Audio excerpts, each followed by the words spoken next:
Assalamualaikum warahmatullahi wabarakatuh. Assalatu wassalamu ala asrofil anbiya wal mursalin wa ala alihi wa sahbihi rasulillahi ajma'in. Di sini saya Sahrina serta rekan-rekan saya Nur Syafitra dan Nasrul Ihsan. Kami dari kelompok 6 yang akan menjelaskan mengenai materi perdagangan dan transportasi. Materi yang pertama akan disampaikan oleh saya sendiri. Baiklah, materi yang pertama yaitu definisi dan jenis perdagangan dan retail. Yang pertama, pengertian perdagangan. Nah, menurut beberapa para ahli, mereka mengemukakan pendapatnya mengenai pengertian perdagangan. Yang pertama, menurut Utoyo pada tahun 2009, perdagangan merupakan proses tukar menukar barang dan jasa dari suatu wilayah dengan wilayah lainnya. Kegiatan sosial ini muncul karena adanya perbedaan kebutuhan dan sumber daya yang dimiliki. Menurut Marwati Junet pada tahun 2002, perdagangan adalah kegiatan ekonomi yang mengkaitkan antara para produsen dan konsumen. Sebagai kegiatan distribusi, perdagangan menjamin peredaran, penyebaran, dan penyediaan barang melalui mekanisme pasar. Yang ketiga, menurut Bambang Prishardoyo pada tahun 2008, perdagangan ialah salah satu jenis kegiatan perusahaan dikarenakan menggunakan sumber daya atau faktor produksi dalam rangka untuk meningkatkan atau menyediakan pelayanan umum. Nah, dari ketiga pendapat menurut para ahli tersebut dapat disimpulkan atau dapat kita artikan bahwa perdagangan merupakan suatu aktivitas atau kegiatan jual dan beli antara produsen dan konsumen yang bertujuan untuk memperoleh keuntungan serta dapat memenuhi kebutuhan bersama. Selanjutnya, jenis-jenis perdagangan. Nah, jenis-jenis perdagangan dapat dibagi menjadi beberapa bagian. Yang pertama, jenis perdagangan dalam negeri. Berdasarkan Undang-Undang Nomor 7 Tahun 2014 tentang perdagangan dalam negeri adalah suatu proses kegiatan jual beli atau jasa yang sistem perdagangannya hanya mencakup wilayah negara kesatuan Republik Indonesia dan tidak termasuk ke perdagangan luar negeri. Selain itu, perdagangan dalam negeri juga sering diartikan sebagai suatu kegiatan perdagangan yang hanya dilakukan di sekitar wilayah Indonesia saja seperti daerah satu ke daerah lainnya. Yang kedua, perdagangan internasional. Perdagangan internasional merupakan suatu kegiatan proses perdagangan barang-barang dari kesepakatan masing-masing negara secara bersama.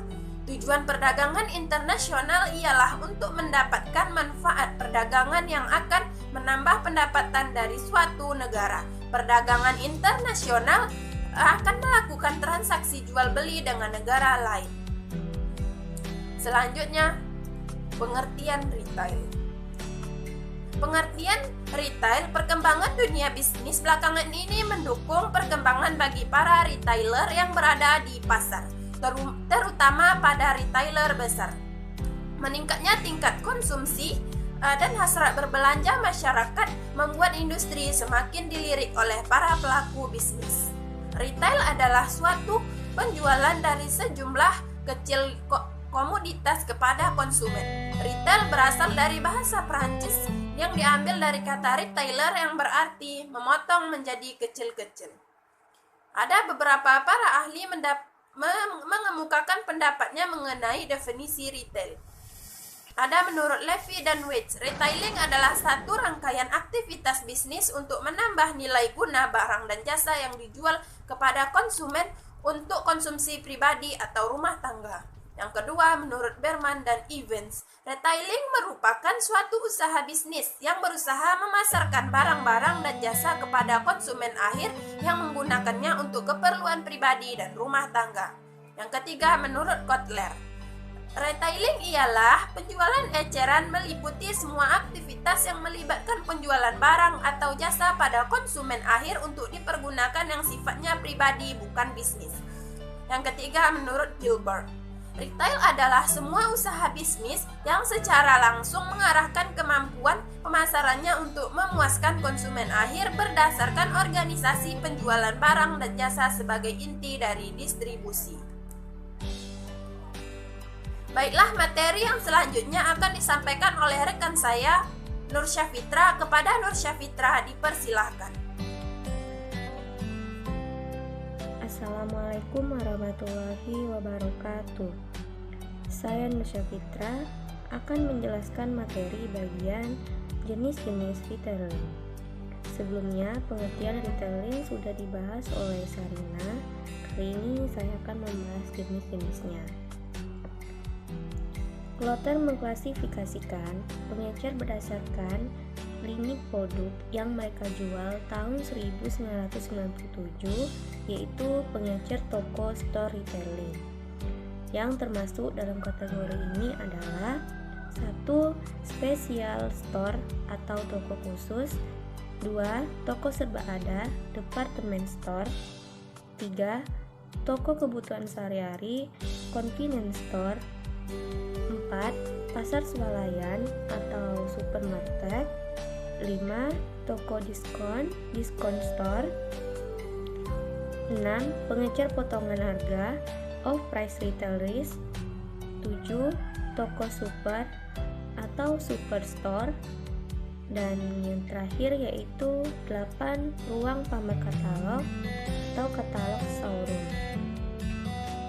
Selanjutnya yaitu materi tentang alasan perdagangan ekonomi. Beberapa faktor yang mendorong terjadinya perdagangan yaitu A. Penguasaan ilmu pengetahuan dan teknologi. Negara-negara dengan penguasaan ilmu pengetahuan dan teknologi yang tinggi akan mampu memproduksi barang dan jasa yang lebih banyak, berkualitas, dan tentunya efisien dibandingkan dengan negara yang lambat akan ipteknya. Hal ini bisa terjadi karena pemanfaatan teknologi sangat menghemat biaya produksi dan mampu menghasilkan barang yang lebih banyak. B. Yaitu perbedaan kekayaan sumber daya alam. Setiap negara memiliki keadaan geografis yang berbeda-beda, sehingga perbedaan tersebut menjadikan setiap negara memiliki kekayaan sumber daya alam yang berbeda. Pada dasarnya, sumber daya alam adalah faktor produksi negara. Oleh karena itu, setiap negara memiliki keanekaragaman kondisi produksi. Selanjutnya yaitu C. Perbedaan selera. Selera ternyata dapat menimbulkan perdagangan internasional. Terjadi perbedaan kebudayaan, sistem politik, pandangan hidup, dan tatanan sosial menyebabkan terjadinya selera terhadap berbagai komunitas. Selanjutnya yaitu perbedaan iklim. Perbedaan iklim setiap negara menyebabkan terbatasnya potensi sumber daya alam. Akibatnya, tidak semua barang untuk memenuhi kebutuhan dapat dipenuhi sendiri oleh negara tersebut. Oleh karena itu, negara akan mengimpor dari negara lain. Terus, perluasan pasar atau tingkat keuntungan. Ada kalanya para produsen menjalankan produksinya dengan tidak maksimal karena mengakibatkan kelebihan produksi sehingga menyebabkan kerugian. Namun, beberapa produsen sengaja melakukan produksi besar-besaran untuk menambah keuntungan sehingga mendorong mereka untuk melakukan perdagangan internasional. Hal ini merupakan penyebab timbulnya perdagangan internasional.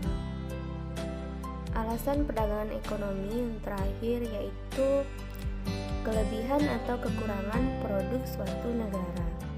Kelebihan produk pada suatu negara, surplus dan kekurangan kas dalam suatu negara atau defisit adalah suatu hal yang terjadi karena adanya perbedaan sumber daya alam dan kemajuan antar negara satu dan lainnya.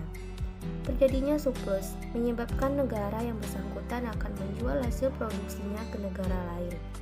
Sedangkan negara yang mengalami defisit akan membeli barang dari luar negeri melalui perdagangan internasional. Selanjutnya saya akan menjelaskan materi bagian integrasi ekonomi. A. Teori integrasi ekonomi. Secara umum, integrasi ekonomi dapat didefinisikan sebagai sebuah proses di mana sekelompok negara berupaya untuk meningkatkan tingkat kemakmurannya. Menurut Suprema, definisi integrasi ekonomi secara umum adalah pencabutan atau penghapusan hambatan-hambatan ekonomi di antara dua atau lebih perekonomian negara. Secara operasional, didefinisikan sebagai pencabutan atau penghapusan diskriminasi dan penyatuan politik atau kebijaksanaan seperti norma, peraturan, prosedur, instrumennya meliputi biaya masuk, pajak, mata uang, undang-undang, lembaga, standarisasi, dan kebijakan ekonomi.